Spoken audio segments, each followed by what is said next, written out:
Are you having some really serious issues in your home because your Boston Terrier is resource guarding? Well, let's see if we can help with that.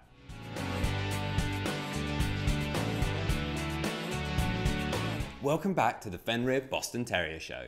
My name's Joe and I'm a certified canine leader here at FenrirCanineLeaders.com. We are dedicated to helping you learn everything you could possibly want to know about the Boston Terrier and then how to become a high-level canine leader so you can raise your very own.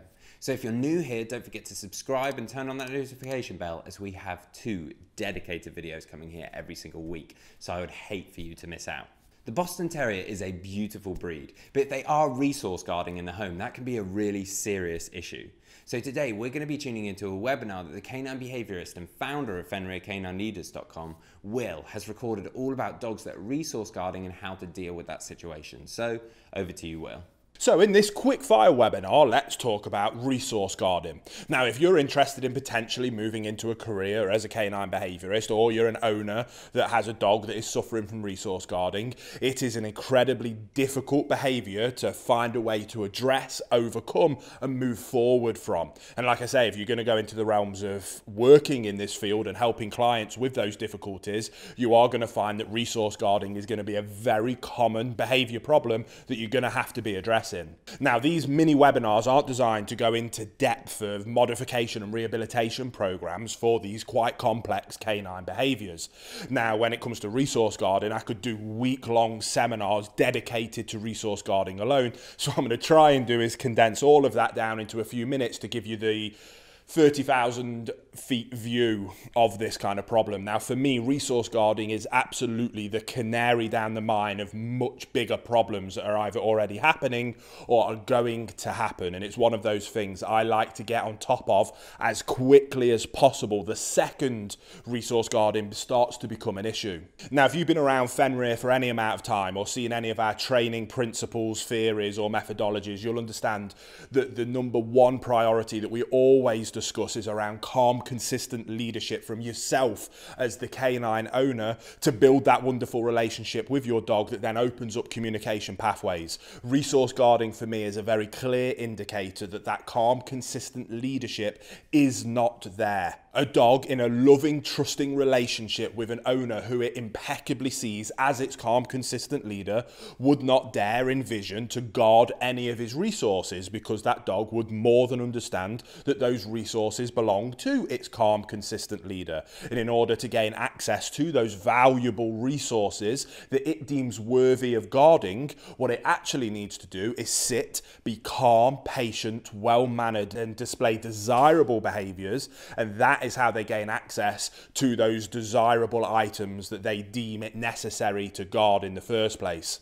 Then building up on top of that relationship and that very clear understanding from the canine psychological point of view, they would then never dream of guarding that from their leader. And if their leader came in and decided that they wanted to take that food or that toy or that comfortable place on the sofa, they would have absolutely no issues in giving up that resource to their leader. Now, that doesn't necessarily mean that we're going into the realms of dominance and that we need to beat our dogs into submission to achieve that. By no means whatsoever.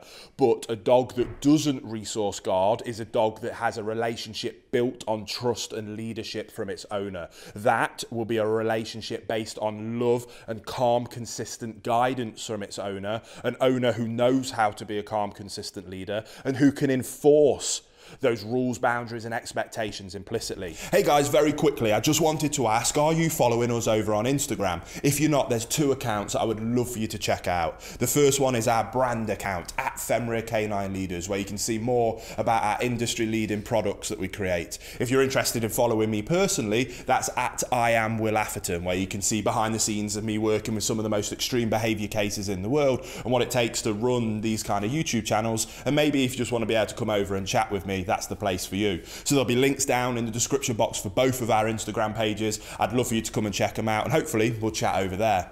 Now, when it comes to resource guarding, there is a few behaviour modification or rehabilitation things that we can come in and do some quite quick kind of corrections and modifications of those behaviours, but it doesn't really address the root cause of where the behaviour comes from. Now, with some of the cases that I work on, we might be looking at a dog that is due for euthanasia that day. So we have to jump straight in and be able to correct those behaviours quite quickly. When we're working with owners that are facing resource guarding as a problem, we usually have more time. Now, that is why I developed my bootcamp program. The bootcamp program has been used by thousands of people now and is used for a wide variety of different behaviour problems, because it's built on the foundation of being able to help the leader become a high-level canine leader, or the owner, sorry, to become a high-level canine leader, restructure that relationship with their dog to then be able to open up those communication pathways that have been missing. So they haven't been able to tell the dog what they do want, nor what they don't want from the dog. And in this case, resource guarding. So I always think that absolutely the priority to fix resource guarding is around restructuring the relationship. Now, again, we can talk for hours and days on that topic alone.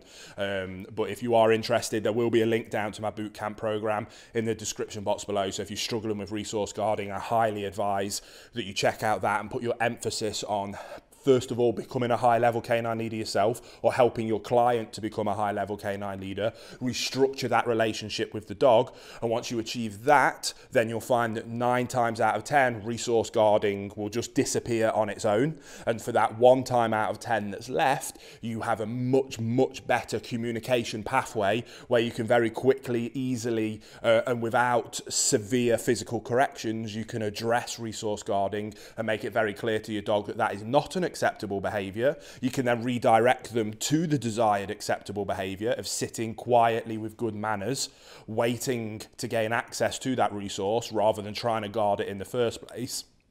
And you'll quickly have a dog that seeks to display those desirable behaviours rather than the undesirable ones. So that was a very quick fire breakdown of resource guarding to give you, like I say, that 30,000 feet overview of the topic. In some of our other projects, we're going to go into much more detail of the intricacies and the finesse of resource guarding.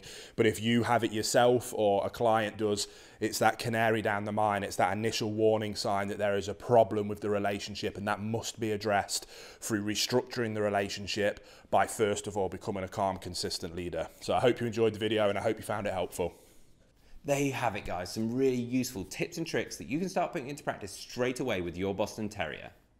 I really hope you enjoyed today's video.